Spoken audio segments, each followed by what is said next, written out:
everybody, Neil's Aero Adventures here, and today I'm doing something a little bit different. I've done the same type of video in the past, and what we're going to be doing is going through every airplane in my fleet, although this time it's every radio-controlled plane that I have. Every one you see here is a radio-controlled airplane. The back row is ones that I've done an RC conversion on, but I haven't built, and then everything else is constructed from balsa wood. Let's go ahead and dive into it. So we'll start back here with this one first. This is a Nico Windjammer, and it's a sailplane, as you can tell. And originally it was a 2-channel aircraft. It had on-off motor control with the folding propeller and left and right steering, and that's all you had. And what I've done here is added an elevator from balsa wood just so I didn't have to cut into the foam, and I used the existing rudder cutout on the tail to give it elevator control. So this is now a 3-channel airplane, and it's currently not flying yet. I'm waiting on an ESC to come from China, but when it does, I'll hook it up and she'll be flying. I'll make a video on that. Very impressed with the build quality though for a lower end RC plane. It's very old too. Up next we have the Megatech CC Flyer, which it's also a 2-channel plane, rudder control only, left and right. It's non-proportional, same with the throttle on-off, and you got your 27 megahertz antenna coming out the back. It does fly, albeit kind of poorly with the battery included. I bought it to convert to 3-channel as well, as it's asking for it. It's got the cutouts already for the elevator, and it's got a 130 sized motor in it. Should make a nice conversion. Up next, we have my Cox Sky Cruisers Cessna 210 Centurion, I believe. I'm not really sure what model Cessna it is. It just looks like a Cessna. And it was originally a free flight airplane, and I've converted it to 3-channel elevator and rudder. There's the push rod for the rudder, and then I have one below it for the elevator. And it's a good flying plane too. It actually made RC Group's blog of the week. Up next is my 2 Airhogs Intruders, both of which I've soldered battery connectors to run little single-cell LiPos, which has birthed new life into these planes. They fly much better with a LiPo battery. Good flying planes, nothing else is done to them. They are completely stock and use their stock remote controllers. Up next we have the balsa planes, and this one is just a simple tapered wing. They're kind of swept back RC plane, 2-channel. This is using one of those little RC car receivers. Bang bang rudder, non-proportional, although the throttle is proportional. This one has a built-in battery, which is kind of run-of-the-mill for what I used to do. This is an older plane, and the battery is built into it. It's not external, meaning it's fixed in the plane. When it goes bad, the plane's bad, which is why I no longer do that. It flies good. It's a good flying plane, very lightweight. Up next, we have the Piper Cub. That's kind of what it's based off of. This one is kind of interesting because this is kind of the first for me. This is the first micro I've ever built with a removable battery. It has a connector and it takes a little single-cell LiPo, which I'll show you later. Very lightweight plane. It flies good as well. That's kind of the course for all of these. Up next, we have this one. It kind of looks like a Cessna. All of these are made out of balsa wood. And this one actually has proportional steering. It's got a small servo. The receiver also came out of an RC car. It also has a removable battery, just like the other Piper Cub. It has a removable battery on the bottom of the fuselage, and it works. Up next, we have this twin motor, high wing, very stable flying plane. It was sort of a test bed for these new receivers that I was testing out from Flight Test. It's called the STEM Easy system, and it's a gyro-stabilized 2-channel setup sold by Flight Test, and they have a line of planes that you can put these receivers into, but I decided to build my own instead. And it's a very good flying plane. The gyro stabilization is limiting, but it does help with stability. And like all the others, it has a removable battery. In the very bottom, there's this little door that opens up and allows you access to your battery. Up next, we have this one, which I have not made a video on, which I need to. Same thing, STEM Easy.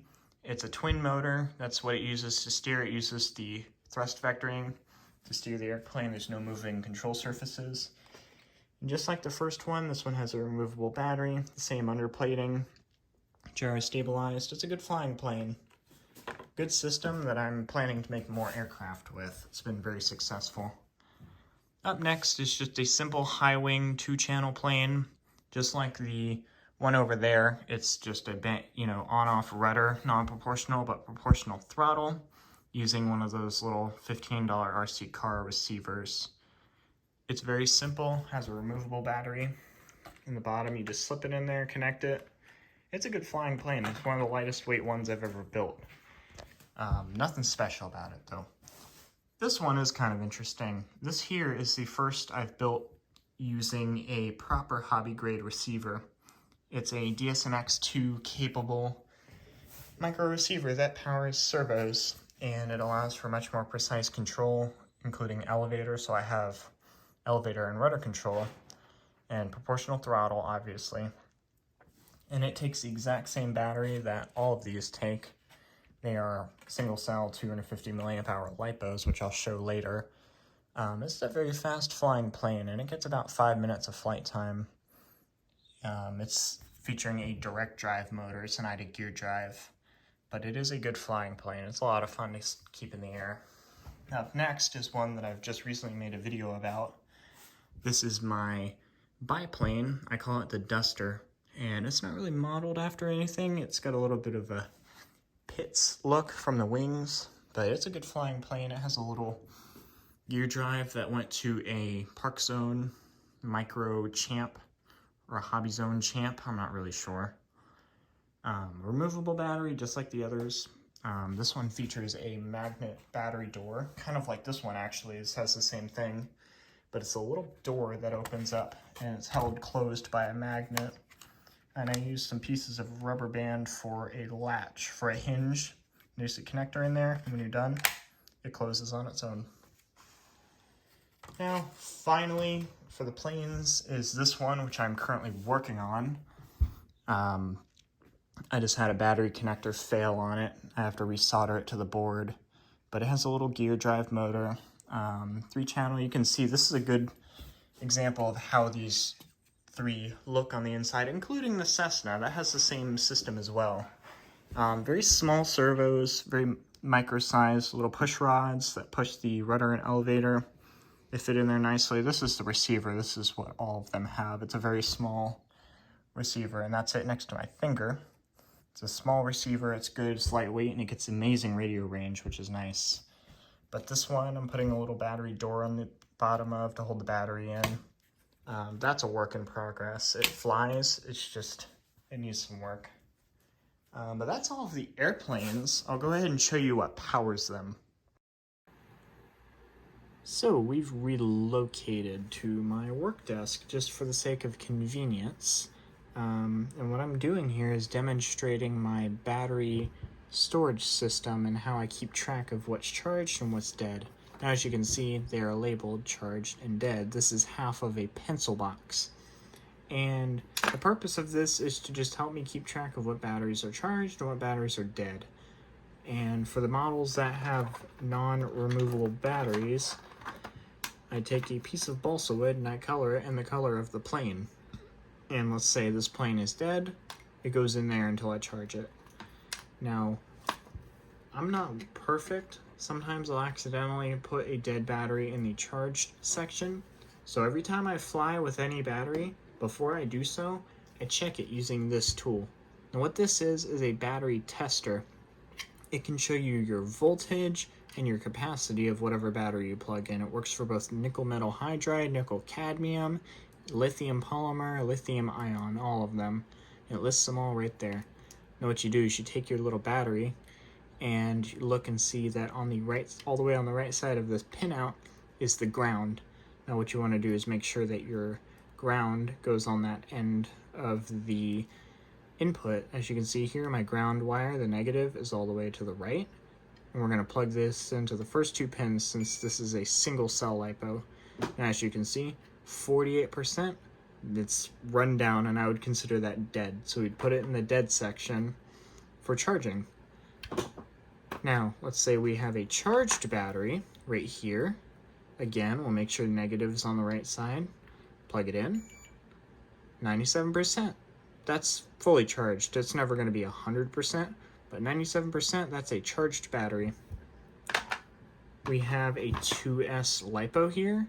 I was doing some testing on this with another project that's in the works. This is the battery for the sailplane, and same thing, except in this case we plug it in with the balance connector, because this is a 2-cell LiPo. It has a balancing connector to balance the voltage of the cells.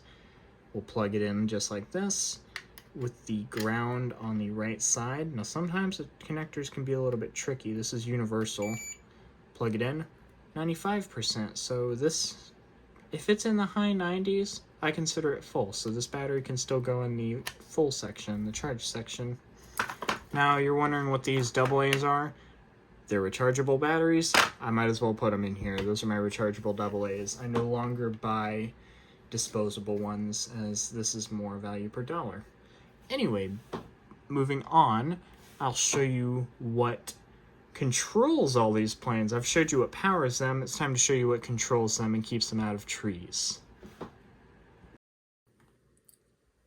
Okay, so now we're going to move on to controllers.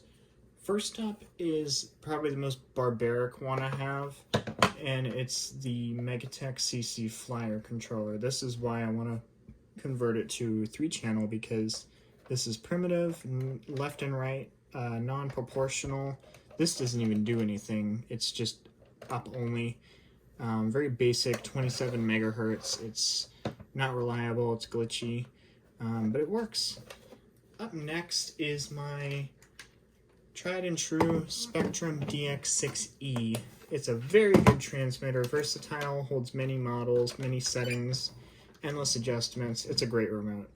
I can go through and choose all of my different models using system setup, hit yes, go to model select, and there's all of my models, my RV 7.1, Lightning, Cessna 172, you see. Up next are my $15 RC car transmitters.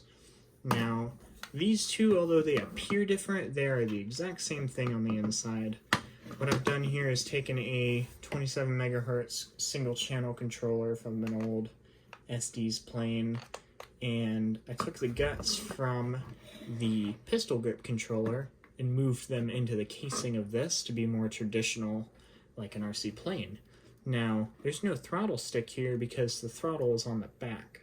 See, this used to be a 27 megahertz controller, but the throttle is on the back here. It's a little lever. I can use my thumb or my finger to operate it, and it's pretty nice having it back there. You just flip this little toggle switch at the top, and it turns on. This is the exact same thing, except in its original form. Sometimes I use this, sometimes I use this. It's just a preference thing. And this flies the planes like the Piper Cub or the red and black plane. Now up next is the Flight Test STEM Easy controller. Now this is what flies those two twin motor airplanes. It's from Flight Test, and it's a fairly decent system for the money. Fully digital proportional 2-channel. It has a button for dual rates and a button to turn on lights if you have them.